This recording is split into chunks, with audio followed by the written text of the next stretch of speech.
Hi guys, I'm Royal Showing. Today I'm going to be showing you how to load your Toyota Highlander onto U-Haul's Tow Dolly. Your Highlander might be different than the one used in this video, but let me show you how to prep the tow dolly and the towing vehicle. First, make sure that the towing vehicle is in park with the parking brake set. Double check the trailer's wiring harness, coupler, and safety chains to make sure that they are securely attached to the towing vehicle. Fully extend both ramps at the rear of the dolly. Free the tire straps from the ratchets and lay them flat on the rams.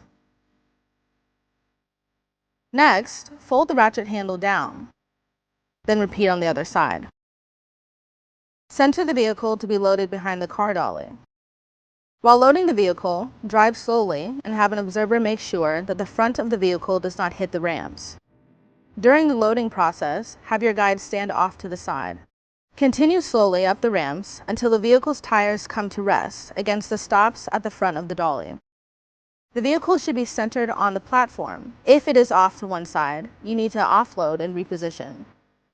Once loaded, the towed vehicle needs to have the steering wheel locked. Loop the seat belt through the bottom center of the steering wheel and fasten it. Move the seat back to add more tension. Next, position the straps up and over the tires, making sure that they are centered over the tire. Move each strap ratchet left or right to align it with the center of the tire. Route the straps through the slot on the ratchet spool, making sure at least 6 inches of the strap passes through the spool. Tighten the ratchet, folding the handle down when done. Then repeat on the other side.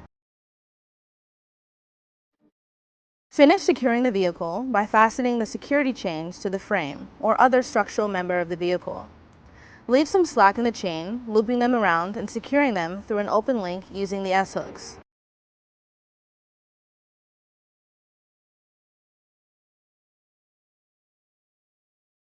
Then repeat on the other side. Secure the tow rams by lifting them and sliding them back into the car dolly until the latch pins re-engage. Then repeat on the other side. Recheck the tire straps and all hookup connections after the first 5 miles, again after 50 miles, and thereafter at all stops during your travels. For more information, you can visit your closest U-Haul store or uhaul.com.